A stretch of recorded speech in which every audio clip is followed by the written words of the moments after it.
வீடு கட்டிக்கிட்டு வரான், பள்ளிக்கூடம் கட்டிக்கிட்டு வரான், பிள்ளைய கல்லெடுத்து எரிஞ்சே சுவரை இடிச்சிட்டாங்க. வேணா காட்சி போடுறேன் பாருங்க.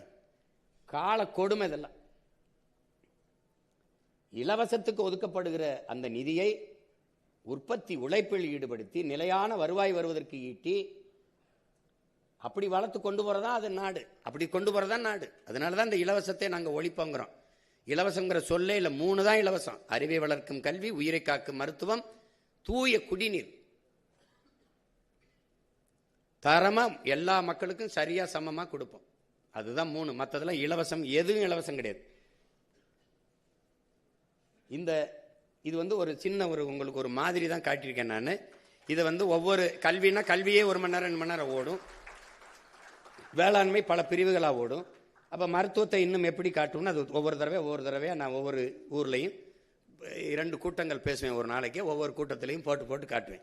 நம்ம ஆட்சியில் இப்படி வரும், வேலை வாய்ப்பு இப்படி பெருக்குவேன், இப்படி கொண்டு வருவேன், இப்படி கொண்டு வருவோம் அப்படின்னு சான்றுகளோட காட்டிக்கிட்டே இருப்போம். ஒவ்வொரு நாடு இப்படி நிர்வகிக்குது, நாம் இப்படி நிர்வகிப்போம்னு ஒவ்வொன்றா நம்ம கொண்டுகிட்டு வருவோம். இது ஒரு முன்மாதிரி தான். உங்களுக்கு அதிக நேரம் உங்களை எடுத்துக்க முடியாதுங்கிறனால அதை இது பண்ணுறேன். இன்னும் 23ஆம் தேதியில இந்த பரப்புரைக்கு போகிறேன்ல, அப்போ நான் ஒவ்வொரு ஊர்லையும் போட்டு காட்டுவேன். நீங்கள் அதையும் செய்தியை சேகரித்து ஒரு நல்ல அரசியலில் உருவாக, நல்ல அரசு அமைய உங்களுக்கும் அந்த கனவு இருக்கும். அந்த கனவை தான் உங்கள் கைகளில் கொடுத்துருக்கோம். அதுக்கு எங்களுக்கு எல்லாரும் துணை நிற்பீங்கன்னு நான் நம்புகிறேன். நீங்கள் எங்கள் அழைப்பை ஏற்று இவ்வளோ பேர் இவ்வளோ நேரம் எங்களோடு செலவழித்ததுக்கு என்னுடைய அன்பும் நன்றியும் வணக்கமும் மகிழ்ச்சி. நீங்கள் ஏதாவது என்கிட்ட ஐயங்கள் இருக்குது, இல்லை கேள்விகள் இருக்குதுன்னா எனக்கு எழுப்பலாம். நான் உங்களுக்கு பதில் சொல்ல நான் அணியமாக இருக்கேன்.